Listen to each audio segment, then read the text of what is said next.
गडचिरोली चिमूर लोकसभा मतदारसंघ हा तब्बल 550 किलोमीटर लांबीत पसरलेला आहे। यामध्ये गडचिरोली जिल्ह्यातले 3 विधानसभा क्षेत्र आहेत, चंद्रपूर जिल्ह्यातले 2, गोंदिया जिल्ह्यातले 1। महत्त्वाची बाब म्हणजे बहुतांश मोठा मतदारसंघ हा गडचिरोली जिल्ह्यात आहे। अतिदुर्गम भागातली गावं आहेत, अतिसंवेदनशील आहेत, ज्या भागात माओवाद्यांच्या कारवाया आहेत अशा गावांमध्ये अजूनही प्रचार पोहोचलेला दिसत नाही। दुर्गम भागात प्रचार यंत्रणा नाही।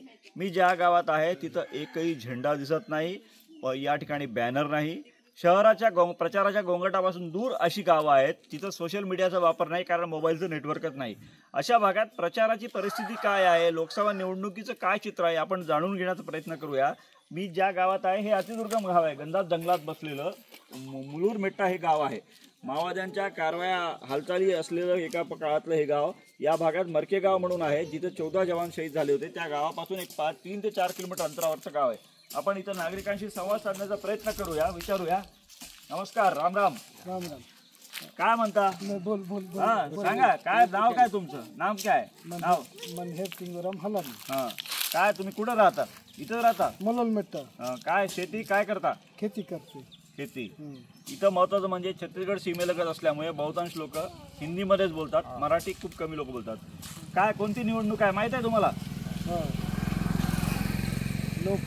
लोकसभा निवडणूक आहे। काय प्रचार इथं दिसत नाही, कोण आहे उमेदवार काय माहित आहे? नाही, उमेदवार कोण आहे हेच माहित नाही।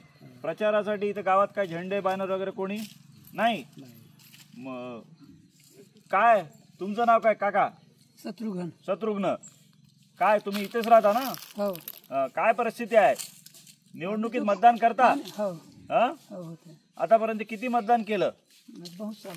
बहुत साल हो गए। तो चुनाव के लिए कहाँ जाते हो? सावरगाव कितना दूर है? 7 किलोमीटर। 7 किलोमीटर दूर सावरगावला हे लोक मतदानासाठी जातात। हे किती म्हणजे शहरी मतदानापेक्षा कौतुकास्पद बाब आहे। क्या मोदी जी को जानते हो आप?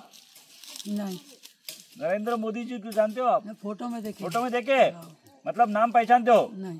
मतलब पता है ना आपको प्रधानमंत्री देश के? हाँ, आप भी जानते हो? नाम तो जानते हैं, देश जानता तो सब जानते। म्हणजे नरेंद्र मोदींना इथं ओळखलं जातं, प्रधानमंत्री नरेंद्र मोदींना ओळखतात। आपण आणखी काही तरुण मुलं आहेत त्यांच्याशी बोलण्याचा प्रयत्न करूया। काय नाव आहे तुझं? आनंदराव पिग्गा। शिक्षण झालंय? हो झालंय। किती? 12वी। मग आता काय काम?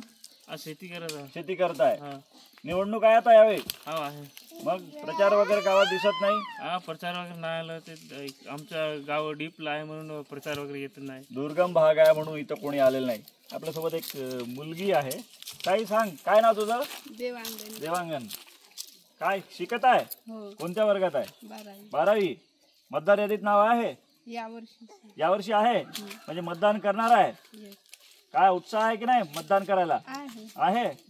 मग काय आता तुला भविष्यात काय व्हायची इच्छा आहे? IAS। कौतुकास्पद बाब आहे। अशा दुर्गम भागात या मुलीला IAS व्हायची किती तीव्र इच्छा आहे अशा भागात आपल्याला पाहायला मिळत आहे। म्हणजे शिक्षणाच्या संदर्भात त्या मुलीला किती आवड आहे। एकूणच म्हणजे लोकशाही व्यवस्थेवर, निवडणुकीवर या सगळ्यांचा विश्वास आहे, त्यामुळे 7 किलोमीटर जाऊन मतदान करतात। आपण काही महिलांशी संवाद साधण्याचा प्रयत्न करूया। या ठिकाणी महिला बसलेल्या आहेत। राम राम। काय काकी, काय चाललंय?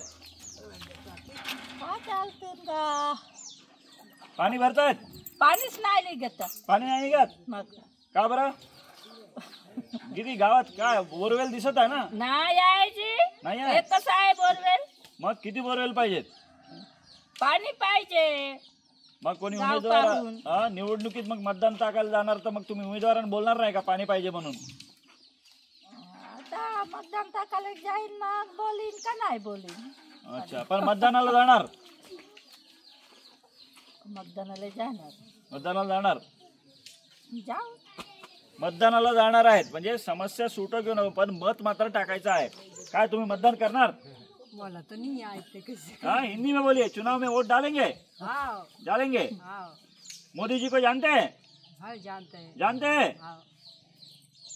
पंतप्रधान नरेंद्र मोदी यांना ओळखतात दुर्गम भागात। म्हणजे अजूनही लोक हे म्हणजे चांगली बाब आहे की देशाचे प्रधानमंत्री कोण आहे। या भागात अजून प्रचार यंत्रणा पोहोचलेली नाही। लोकसभा निवडणूक आहे हे फक्त माहीत आहे। आणि मतदानासाठी 7 किलोमीटर जातील, मात्र प्रचाराचं चित्र कुठेही आपल्याला पाहायला मिळत नाही. महेश तिवारी, न्यूज 18 लोकमत, मुलुर मेट्टा, गडचिरोली.